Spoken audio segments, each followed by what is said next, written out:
Thank you very much, Vladimir. Really, I have a few PowerPoint and then a 3D dimension demonstration, so I ask the technicians to start with that. Thank you very much. I'm really glad that I have the opportunity to share some of my thoughts with you. If we think about the time of the regime change 30 years ago, then it was a very wide conviction that from after the collapse of communist regimes, it will be practically a royal road towards liberal democracies, and it's just a question of time whether from a communist dictatorship you can reach a status of a liberal democracy.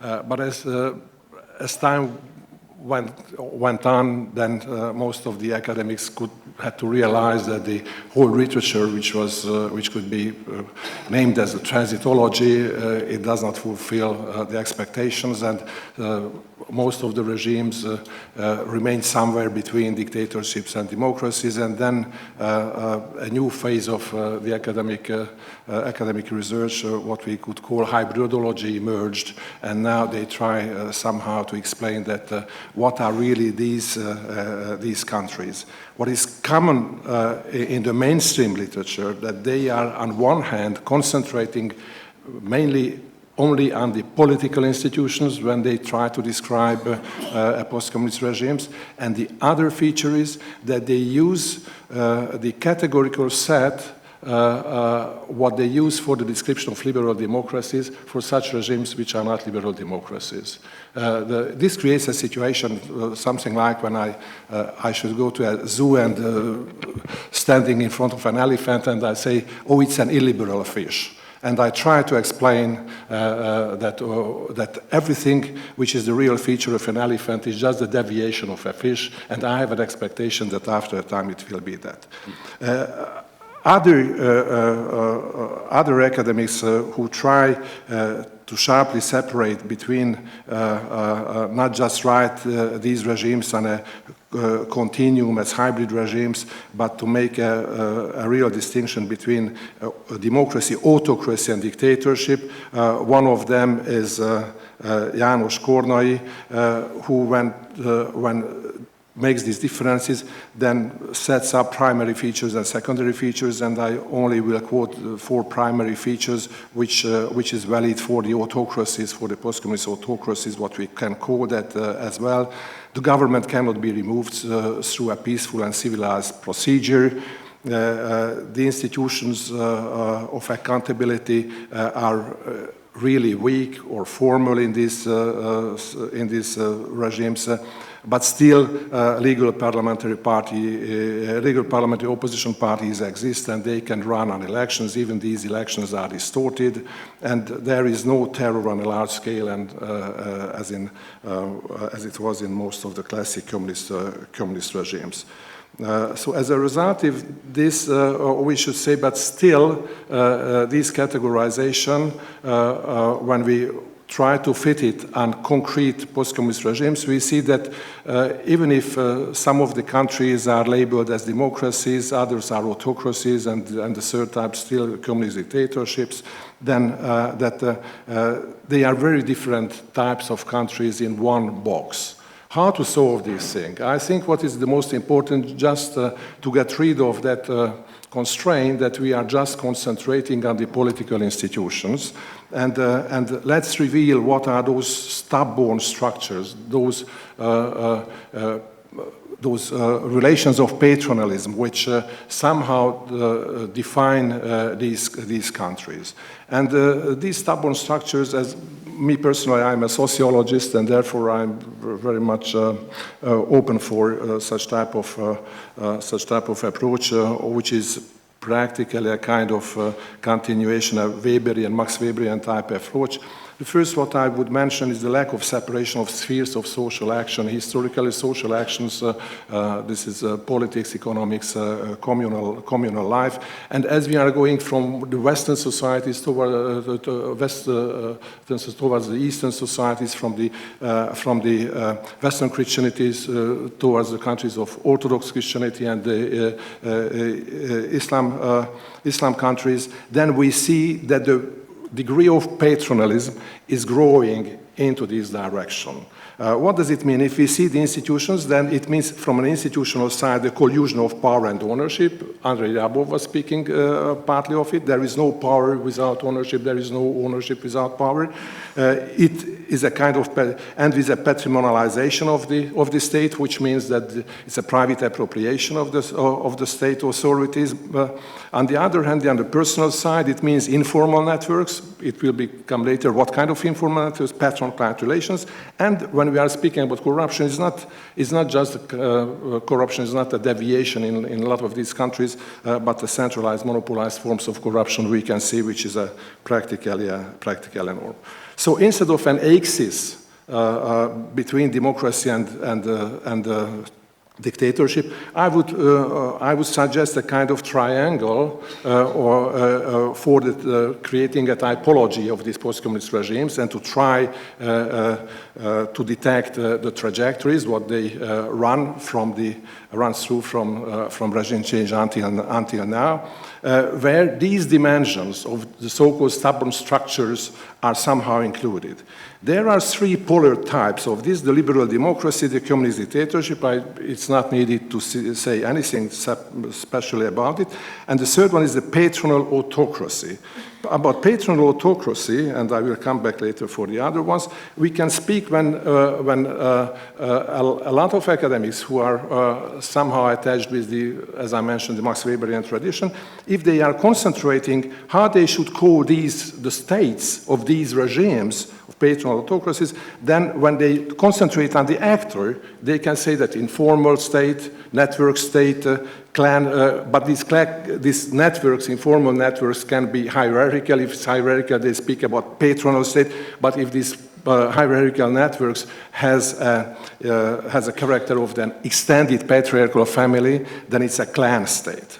If they are referring to the action targeting power resources, they speak about neo-patrimonial state, the private appropriation of state authority. If they are targeting, if they are referring to the action targeting rents and goods, then they can speak about rent-seeking state, but it can be legal. Then kleptocratic state, which is, of course, it's a crime to some extent, but it is concentrating mainly appropriation of incomes. But when we are speaking about predatory state, it means that even non-monetary property is taken away with the help of state coercion. And when we turn to the fourth dimension, speaking about the state, about the legality, we can say that if there are corrupt officials in the state, we can speak about corrupt state. When there are certain state capture elements, then we are captured state. But the criminal state is not a captured state in the classic sense, because the captured state, we are speaking about captured state when oligarchs are capturing the state. In a criminal state, a political enterprise captures the oligarchs, the economy, and the markets. And then in the case of a criminal state, the governance is operated like a criminal organization. And when all these requirements are fulfilled in a case of a state, we could speak about a post-communist mafia state. Hungary is definitely now a post-communist mafia state, according to my view. And now going back to the other elements of this triangle, you will see that why can we speak about patronal democracy between liberal democracy and patronal autocracy? Because in a patronal democracy, you have elections and you have a multi-pyramid power network, but this multi-pyramid power network, practically nothing else than rivaling and competing patron-client networks, having the forms of political parties, but at the same time, because of institutional constraints, none of these rivaling patron-client networks can liquidate or subordinate the other. The two major institutional guarantees that they should not do that, this is the proportionate election system and the divided executive power.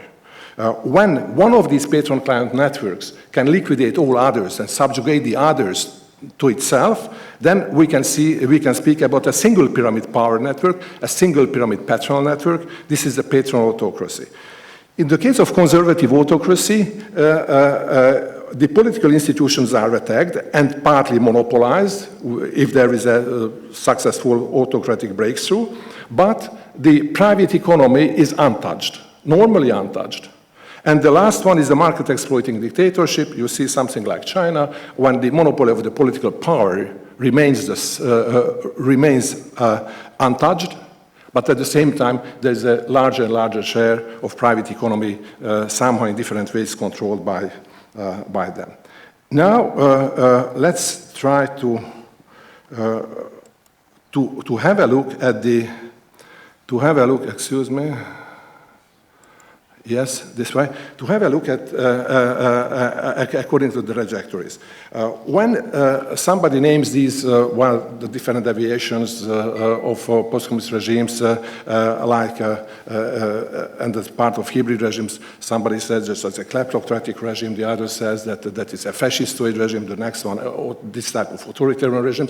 They pick up one dimension, what should be needed for the analysis, but not the complexity of dimensions. The question is whether we can, in this model, create a coherent and consequent system where the different dimensions of this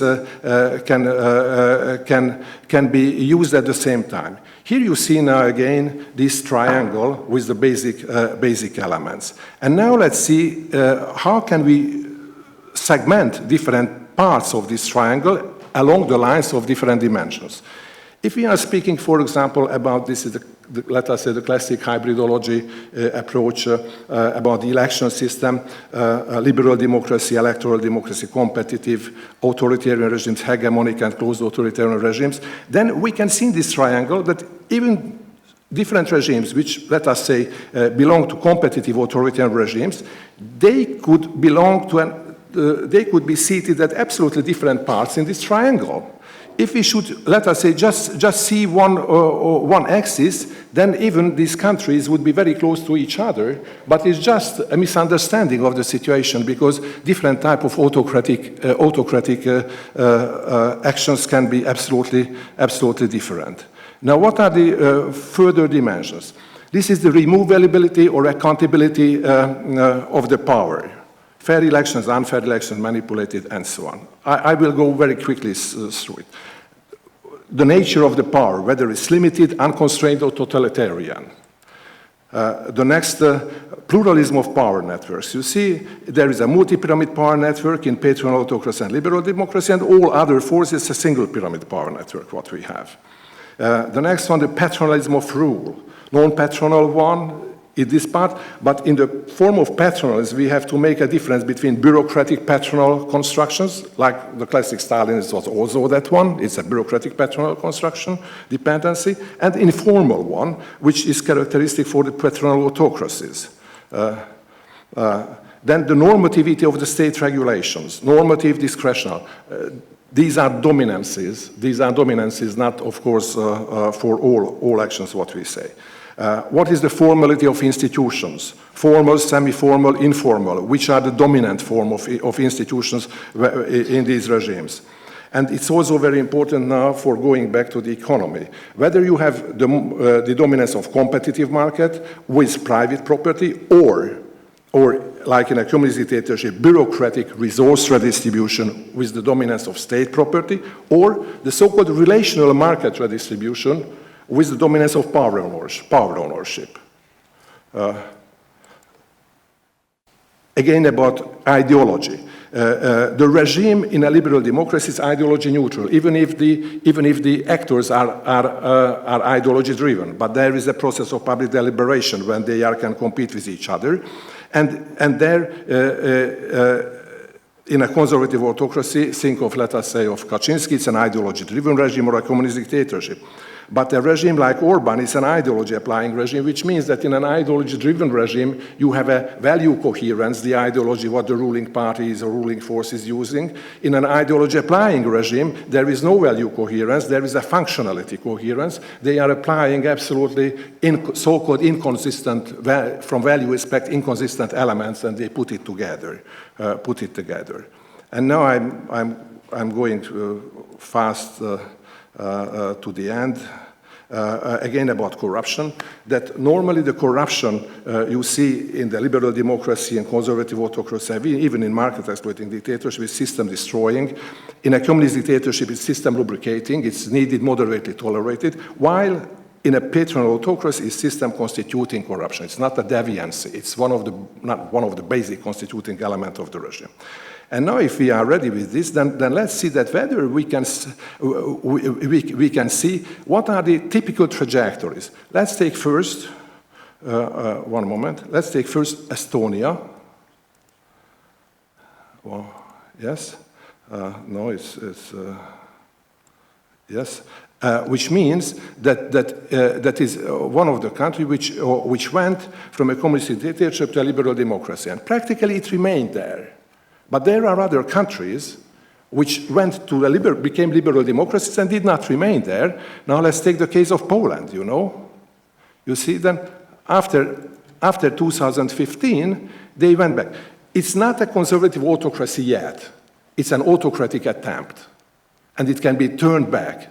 It's still not over the point of no return. But if we take Hungary, for example, which also belongs to those countries, all of these, what I mentioned, they are belonging to the Western Christianity, if we are just thinking in mind the stubborn structures. But Hungary, from becoming a liberal democracy in the 90s, it partly started to go towards patronal democracy, and after 2010 became a patronal autocracy. And you see, if we compare Poland with Hungary, and we just make this line only, which would be the axis from democracy and dictatorship, then we should see that they are somehow very close to each other. But otherwise, we miss the whole thing, that they are absolutely different types of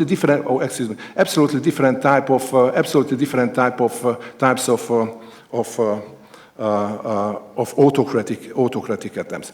And now, this was the first trajectory, those countries which reached liberal democracy. The second model, one of those post-communist countries which were never liberal democracies, Let's start with Romania, you see. And I put some others there, on Macedonia, for example, the green one, and one more, let us say, Ukraine. Here you see that their dynamics means a cyclical system as well. They are somehow reaching these patronal democracies. None of the patron-client networks can defeat the others, and to have the monopoly of political power. But always, in a patronal democracy, as one of the patron-client networks gets through elections the possibility to be a governing party, they try to build out a patronal autocracy. And as I mentioned, the two major obstacles for this... Balint. 2 minutes, yes, but I want to finish this, yes. So the two major obstacles is the proportionate election system and the divided executive power. These create cycles of this. But why there is not a result of these upheavals, let us say color revolutions, to have real democracy going to liberal democracy? Because they are not accompanied by anti-patronal transformation. Only the rival patron-client networks try to hamper that they should be subjugated to one. And now, let's take these countries now out, and which was Ukraine. Russia, after an oligarchic anarchy, Putin came, and it went down to a patronal autocracy. Now they are very close to Hungary, or they are somehow along those lines. Hungary and Russia are both patronal autocracies as models and regime types. But if we take let us say now, let's take Uzbekistan, you see, they even did not have an oligarchic anarchy, did not have a patronal autocracy. They purely went to be a patronal autocracy. And the last country which I want to show you now is China. And I say that in the case of China, we can speak about the model change, not regime change, model change, because the power of the Communist Party remained the same all the time, just the model was. It's very close what we had in the 80s in Hungary, and a lot of Chinese guys came to Hungary to see how it is possible to give a bigger space for the private economy and private entrepreneurship. They never became. But in the case of Uzbekistan and Central Asian countries, you see that even the top guys from the Communist Party, local Communist Party and KGB, they became the leaders later. So it did not happen what happened in Russia, for example, that not the top guys repainted themselves.